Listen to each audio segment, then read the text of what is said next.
Have you ever felt your world collapse in an instant? Imagine being just 17 years old, a young warrior with everything to live for your family. Your honor, your future all wiped away in a single day. This was the harsh reality for Miyamoto Musashi during the Battle of Sekigahara. Overnight, his clan was destroyed, his army decimated, and his social standing reduced to nothing. He was forced to flee like a criminal, hunted and alone, with nothing but the clothes on his back and a heart full of questions. But here's the fascinating part. What seemed like the end was actually the beginning. From this extreme loss, Musashi forged a philosophy that would guide him to become one of the greatest samurai in Japanese history. His story is not just about survival, it is about transformation, resilience, and the power of discipline under unimaginable pressure. In the next few minutes, we are going to dive deep into the 5 simple rules Musashi developed during his years as a wandering ronin. These are not vague motivational sayings, they are battlefield-tested strategies that turned despair into strength, weakness into mastery. By understanding and applying them, you can transform challenges in your own life into opportunities for growth. If you are ready to discover how one young warrior turned total devastation into legendary success, stick with me until the end. And before we jump in, do not forget to hit that like button and subscribe to the channel, because the journey ahead could be the key to changing your life, just like it changed Musashi's. After the Battle of Sekigahara, Musashi found himself alone in a world that had been completely stripped away. The fields where his clan once stood were silent, the remnants of battle scattered like broken dreams, and the weight of failure pressed on him from every direction. Most people, confronted with such devastation, would have been paralyzed by grief, anger, or disbelief, caught in an endless loop of asking why me, or longing for what had been lost. But Musashi did something remarkably different. He looked at the wreckage of his life not with resistance or denial, but with clarity. He saw the world exactly as it was: harsh, unyielding, and demanding action. In that instant, he understood a truth that would define the rest of his life. The energy spent fighting what cannot be changed is energy wasted. Energy that could instead be devoted to shaping what can be controlled. He did not linger on anger at the unfairness of fate, nor did he allow fear of the unknown to paralyze him. Instead, he asked the question that would become the cornerstone of his philosophy. What now? With this simple shift, he released the invisible chains of resistance that trap so many people in their suffering, and he redirected every ounce of his mental strength toward survival, adaptation, and eventual mastery. In the dense forests and rugged mountains of Japan, Musashi practiced acceptance not as a passive resignation, but as a strategic decision. Each day he observed the consequences of battle, the fragility of human life, and the inevitability of change. And he trained his mind to face reality without flinching. When hunger struck, he acknowledged it, not with complaint, but with decisive action. When the loneliness of exile threatened to overwhelm him, he confronted the emptiness and chose to move forward. He discovered that true power does not come from wishing the world were different, but from understanding it fully and responding with precision, calm, and purpose. Modern psychology confirms the wisdom of Musashi's approach. Studies have shown that individuals who accept difficult realities quickly rather than clinging to denial or resentment recover faster from trauma, make clearer decisions, and develop resilience that allows them to thrive under pressure. Musashi's life embodied this principle centuries before science could describe it. Acceptance frees the mind from distraction, enabling focus on what is actionable. By refusing to waste time and energy resisting the circumstances he could not change, he created the mental space to learn, to practice, and to prepare for the challenges ahead, turning devastation into a platform for growth rather than a prison of despair. This clarity of mind became the lens through which he approached everything from survival in harsh environments to mastering the art of the sword. Acceptance allowed him to see opportunities that others, clouded by grief or bitterness, could not perceive. It allowed him to act decisively when most would hesitate, and to embrace the rigorous discipline required to transform himself from a defeated youth into a legendary warrior. Musashi's early tragedy, when met with unflinching acknowledgement of reality, became the catalyst for his lifelong journey of mastery, proving that facing the brutal truth of life head-on is not surrender, it is the first step toward extraordinary strength. After learning to accept the harsh reality of his shattered life, Musashi faced a new challenge, one far subtler yet equally dangerous: the temptation to seek immediate comfort. The world around him offered countless distractions, fleeting pleasures that promised to dull the ache of loss and the loneliness of exile. Food, drink, and idle amusement whispered their seductive calls, each one a small escape from the pain that gnawed at his spirit. Many ronin of his time succumbed to such temptations, wandering aimlessly in drunken stupor or selling their skills cheaply to survive. It was the natural path for those who had lost everything. But Musashi recognized that such indulgence was a trap, one that would weaken not only the body but the mind and spirit as well. Instead, he chose a path few could endure. He embraced rigorous discipline as both armor and weapon, a conscious decision to endure suffering rather than avoid it. He trained his sword tirelessly, sometimes 8 hours a day, his muscles burning with fatigue while his mind sharpened with focus. He slept outdoors under the shifting weather, ate only what was necessary to sustain himself, and pushed his body to its limits. Each day became a test of willpower, an exercise in converting hardship into strength. Where others saw pain as a curse, Musashi saw it as a tool for transformation, a raw material from which he could forge resilience and mastery. This deliberate suffering extended beyond physical exertion. Musashi cultivated his mind with the same intensity, meditating to control his thoughts, studying the arts of strategy and philosophy, and recording his reflections to understand both the world and himself. Every choice to deny comfort was a choice to build discipline, to reinforce his identity as a warrior not defined by what he had lost, but by what he could become. Modern science echoes this wisdom, revealing that short-term indulgence may provide temporary relief, yet it often prolongs anxiety and prevents true recovery. By resisting immediate gratification, the brain develops resilience, problem-solving skills, and a capacity for delayed rewards, qualities Musashi understood intuitively long before neuroscience confirmed them. Over time, this relentless commitment transformed him. The suffering he chose became constructive, unlike the destructive pain inflicted by circumstance. Each day of rigorous training, each disciplined decision, each moment of resistance to fleeting pleasures honed his character and his abilities. The pain no longer dominated him. He dominated the pain. His body grew stronger, yes, but more importantly, his mind became unshakable, his focus precise, and his spirit indomitable. In denying what was easy and embracing what was necessary, Musashi built a foundation that would allow him to face not only the challenges of combat, but the deeper battles within himself.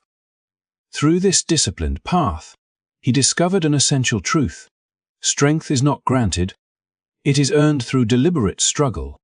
By rejecting the comforts that numb, he trained himself to endure, to act with clarity under pressure, and to transform adversity into opportunity.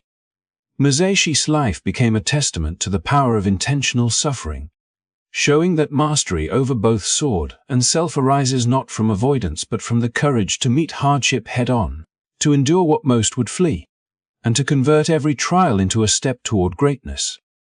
As Musashi honed his body through relentless discipline and sharpened his mind through study and reflection, he realized that the greatest battles were not always fought with the sword, but within.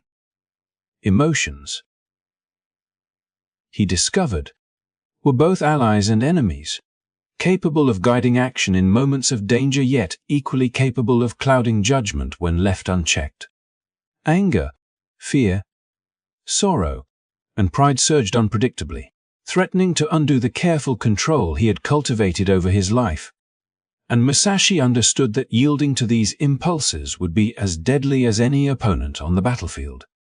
The most famous duel of his life, against Sasokijiro, illustrated this truth with brutal clarity, while Kojiro arrived full of rage, anticipation, and the arrogance of skill. Musashi approached with calm reason, his mind clear and his body a reflection of discipline. He carved his wooden sword deliberately, waited patiently, and allowed Kojiro's emotional storm to dictate the rhythm of the encounter. When the duel commenced, it lasted only 30 seconds, yet in that brief span, the contrast between controlled reasoning and unbridled emotion decided life and death. Musashi's mastery over his inner state allowed him to respond with precision, to act without hesitation, and to exploit the weaknesses created by his opponent's lack of self-control. Throughout his years as a wandering ronin, Musashi developed techniques to maintain this imperturbable mind. He practiced breathing exercises, meditation, and what he would later describe as the 10-second rule, pausing to let emotional waves rise and fall before acting. Anger, he learned, could be acknowledged without being obeyed. Fear could be felt without immobilizing him. Sorrow could be observed without allowing it to consume his decisions. Each emotion was treated not as a command but as information, a signal to be assessed and integrated, not a force to be followed blindly. Modern neuroscience validates what Musashi discovered intuitively. Studies show that decisions made in the heat of emotion are far more likely to lead to regret, while those made with measured reflection result in greater clarity, foresight, and success. Musashi's life became a living experiment in this principle. By treating his emotions as passengers rather than pilots, he maintained control over his actions and preserved the integrity of his strategy, both in combat and in life. This mastery over emotional response extended beyond duels. In the solitude of his travels, he confronted disappointment, isolation, and the lingering shadow of past failures. Instead of being crushed by frustration or despair, he observed these feelings, understood their origin, and directed his energy toward constructive action. By doing, he created a feedback loop in which emotional regulation reinforced discipline, discipline reinforced skill, and skill reinforced confidence, each layer strengthening the others. Ultimately, Musashi's ability to master his emotions became the invisible edge that distinguished him from every other warrior. While others relied on reflex, instinct, or impulse, he relied on reason, observation, and deliberate choice. By refusing to let anger dictate his sword, or fear dictate his steps, he achieved a freedom few could comprehend, a freedom that allowed him to act decisively, respond creatively, and transform every encounter into an opportunity for excellence. In mastering the inner battlefield, Musashi ensured that no external challenge, no matter how formidable, could catch him unprepared or unbalanced, proving that true strength is as much about the mind as it is about the body. Despite mastering acceptance, discipline, and emotional control, Musashi faced an insidious adversary that no sword could strike down: the relentless spiral of his own thoughts. In the long, silent hours of exile, memories of Sekigahara and the destruction of his clan haunted him, replaying over and over like a wound he could not leave alone. Each decision he regretted, each chance missed, each friend or comrade lost became fuel for an obsession that threatened to consume him entirely. The more he turned inward, the more the past seemed to expand, coloring every moment with regret and despair. It was a subtle but potent enemy, one that could undo even the greatest of warriors if left unchecked. Musashi realized that to survive, and eventually thrive, he needed to break this cycle. He understood that focusing solely on personal suffering was a trap that narrowed perception, limiting his mind to the small, painful world of what had been lost. To counteract it, he deliberately turned his attention outward, seeking knowledge and experience beyond the immediate concerns of survival and revenge. He immersed himself in philosophy, studying the ideas of thinkers and strategists to understand the principles that governed human behavior and decision-making. He explored art, practicing calligraphy, painting, and sculpture, not for leisure but as exercises in focus, patience, and expression. Architecture fascinated him, revealing the balance, structure, and harmony that could inform both thought and action. In doing, Musashi expanded his mental landscape, forcing his mind to engage with complexity, creativity, and beauty instead of spiraling endlessly through the limited confines of personal pain. Each hour spent learning or creating acted like a mental reset, rewiring his focus away from destructive rumination and toward constructive problem-solving. He discovered that understanding the broader world provided perspective. Individual suffering was just one fragment of a vast human experience, and while deeply felt, it did not define the totality of existence. This insight offered him both relief and opportunity, allowing him to act with clarity instead of being trapped by grief. Musashi's strategy also produced unexpected advantages. By cultivating diverse knowledge and skills, he became unpredictable and adaptable. A rival who might anticipate a standard response in combat could not predict the innovative tactics born of a mind enriched by philosophy, art, and observation of the world around him. The expansion of his intellect translated directly into practical power. A creative mind solves problems others cannot see, and a resilient mind endures challenges without being overwhelmed by them. Modern research supports this approach, demonstrating that engaging with new, unrelated subjects strengthens neural pathways, enhances cognitive flexibility, and mitigates the impact of stress by providing mental alternatives to obsessive thought patterns.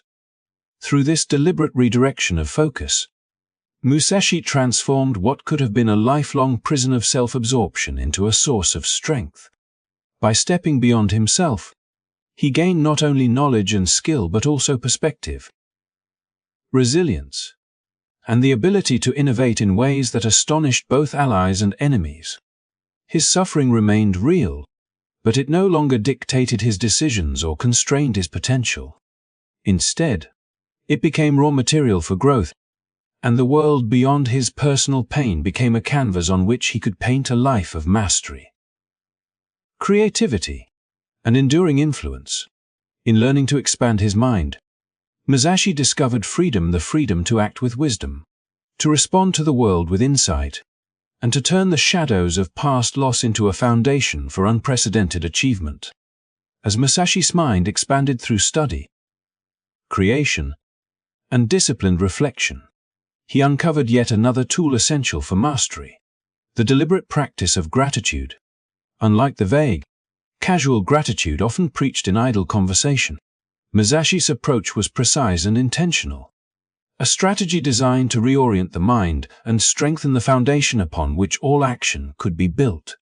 He understood that dwelling on what was lost or comparing himself to others' apparent success could poison progress, eroding confidence and obscuring the clarity required for decisive action. To counter this, he cultivated a conscious focus on the resources, skills, and achievements that remained firmly within his control, transforming gratitude into an active, strategic instrument rather than a passive feeling. Every day, before sleep, Musashi recorded specific aspects of his life for which he was grateful. It was never vague.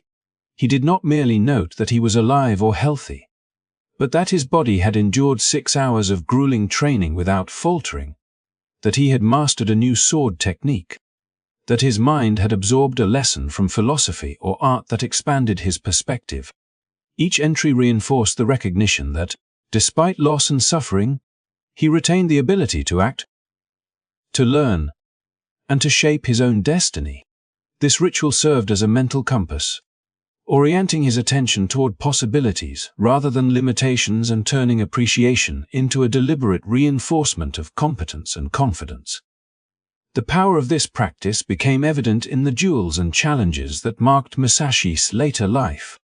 While other warriors might be consumed by envy or fear, Musashi approached each encounter with a mind fortified by gratitude. He entered every duel aware of his strengths, confident in the skills honed through years of disciplined training, and appreciative of the opportunity to test himself. Gratitude, in this sense, was not passive optimism but applied psychology. It generated mental abundance, and mental abundance allowed him to perceive options, anticipate outcomes, and act decisively. Neuroscience today confirms what Musashi practiced centuries ago.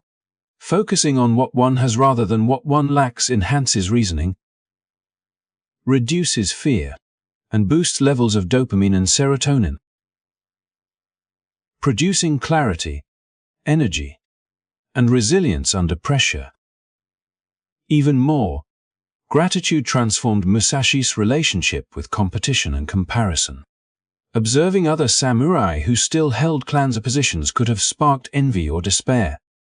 Yet he consciously chose to measure himself against his own progress, rather than external standards. By training his mind to focus on concrete achievements and the resources available to him, he avoided the corrosive effects of comparison and cultivated a mental state in which fear and self-doubt were minimized. Gratitude became a feedback loop. Recognizing accomplishments fostered confidence. Confidence enhanced performance, and performance reinforced the perception of capability and control. This strategic use of gratitude extended beyond duels and training.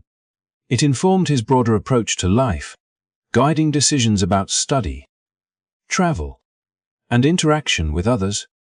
Each action was grounded in awareness of the advantages he possessed, leveraging his knowledge, experience, and discipline to pursue growth and innovation. Musashi transformed what could have been a chronic sense of lack into a continual reinforcement of mental strength and opportunity, turning appreciation into a form of psychological armor that allowed him to face challenges calmly, creatively, and decisively. In practicing intentional, specific gratitude, Musashi revealed that acknowledgement of one's own resources is not a passive exercise but a proactive strategy for life. By focusing deliberately on what he had achieved and what he could control, he created mental clarity, resilience, and the confidence necessary to act with precision. Gratitude became a weapon as sharp as his sword, a tool that sharpened the mind, fortified the spirit, and transformed perception into a continuous advantage, ensuring that each day of training, each duel, and each choice was approached with the full strength of a mind aligned with purpose, vision, and enduring mastery, even with mastery over acceptance, discipline, emotional control, mental expansion, and strategic gratitude. Musashi faced a subtle but pervasive adversary that threatened to undo all his progress: the corrosive power of comparison and envy. In his years as a wandering ronin, he observed countless warriors who had retained what he had lost in the chaos of Sekigahara clans intact. Positions of honor secured, lives seemingly untouched by disaster. At first, it was almost instinctual to measure himself against them, to ask why fortune had favored others while leaving him with nothing. Yet he soon recognized that this instinct was a trap, a mental quicksand in which even the strongest and most disciplined could sink. Envy did not merely gnaw at his contentment. It distorted perception, sapped energy, and undermined the clarity required for decisive action. Musashi realized that the path to true strength lay not in comparing his circumstances to those of others, but in mastering his own life and his own growth. External standards, he understood, were arbitrary and fleeting. They offered no lasting measure of character or capability. What mattered was the development of skill, wisdom, and resilience within himself, cultivated deliberately through years of disciplined training, study, and reflection. Every duel, every meditation, every stroke of calligraphy became a benchmark against his previous self rather than anyone else. By redirecting his focus inward, he converted the energy that could have fueled resentment or despair into a driving force for self-improvement, turning the dangers of comparison into a tool for intentional growth. This perspective transformed not only his mindset but also his actions. Whereas envy might have prompted reckless challenges or impulsive decisions, Musashi approached every duel and every encounter with a calm, measured strategy rooted in his capabilities and experience. He understood that success was not about surpassing others, but about realizing the fullest potential of his own mind and body. By disentangling his sense of worth from external validation, he was free to pursue mastery for its own sake, refining his skills, expanding his knowledge, and building resilience without distraction or distortion. It was a form of mental liberation. The less he looked outward for comparison, the more he could look inward for growth, creativity, and opportunity. Musashi's approach also reshaped his understanding of competition and human connection. Observing others became a source of learning rather than jealousy. Every warrior he encountered offered insights into strategy, technique, or discipline that could enrich his own development. By focusing on personal mastery, he avoided the destructive emotions that ensnared those who measured themselves against fleeting, external achievements. Envy, he discovered, was not a reflection of reality but a distortion created by the mind. Overcoming it was as much a practice of insight and self-discipline as any sword technique or meditation exercise. In the end, Musashi's rejection of comparison and envy allowed him to cultivate an inner sovereignty unmatched by those who relied on external validation. He understood that the true measure of life was not in the fortunes of others, but in the conscious construction of one's own character, abilities, and purpose. Every decision, every struggle, and every achievement became a testament to self-mastery, reinforcing the mental, emotional, and spiritual structures that would support him through adversity and triumph alike. By turning his gaze inward and measuring himself only against the person he had been yesterday, Musashi transcended the limitations imposed by envy, discovering that the greatest victories are won not over others but within oneself, and that true freedom and power emerge when personal growth becomes the ultimate standard of success. Musashi's journey from a devastated 17-year-old boy to Japan's greatest swordsman is not just a story of skill and strategy, it is a profound lesson in transformation through adversity. After losing everything in the Battle of Sekigahara, he could have allowed despair to define him, letting grief, anger, and envy dictate the rest of his life. Instead, he chose a different path, one of relentless self-examination, disciplined action, and conscious growth. Every challenge he faced became a stepping stone, every hardship a forge in which his mind, body, and spirit were tempered. By accepting reality without resistance, he freed his energy to act. By rejecting immediate comforts, he strengthened his body and honed his discipline. By mastering his emotions, he ensured clarity in every decision. By expanding his mind and cultivating gratitude, he built resilience and perspective that no external circumstance could shake. And by avoiding the trap of comparison, he focused entirely on his own progress, using each obstacle as fuel to become something greater than the person he once was. Through these principles, Musashi transformed what could have been a life defined by loss into one of legendary achievement. He never attempted to reclaim the past or lament what had been taken. Instead, he used every setback as raw material to construct a new identity, one of a warrior philosopher who combined physical mastery with mental insight. His duels, his writings, his studies in arts and philosophy all reflect a life deliberately rebuilt, a testament to the power of human resilience when guided by conscious effort and strategic wisdom. In this, Musashi teaches us that adversity is not the enemy, it is the catalyst for growth, the pressure that reveals latent strength, and the opportunity to discover capabilities that would have remained dormant in times of ease. For anyone watching today, the lesson is clear and immediate. Your challenges are not signals of defeat but invitations to evolve. The pain, setbacks, and obstacles you face are part of a larger process that, if approached with the right mindset, can unlock potential you have never imagined. Musashi's 5 rules: accept reality. Reject shortcuts. Control emotions. Broaden perspective.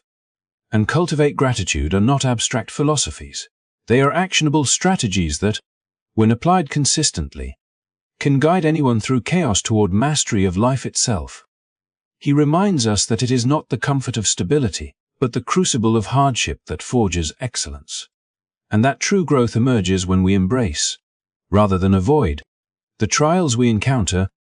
So as you reflect on your own life, ask yourself, are you resisting change, clinging to what is lost, or allowing envy and fear to dictate your choices? Or are you willing to face your challenges? Harness discipline. Cultivate gratitude. Expand your mind and master your emotions, using every setback as fuel to become the person you are capable of becoming. Musashi's story shows that legendary achievement is not reserved for the fortunate, it is reserved for those who transform adversity into opportunity. Thank you so much for watching, and if you found inspiration in Musashi's journey, make sure to like this video and subscribe to the channel so you never miss a story that can transform the way you approach life. Your journey toward growth and mastery begins with a single choice.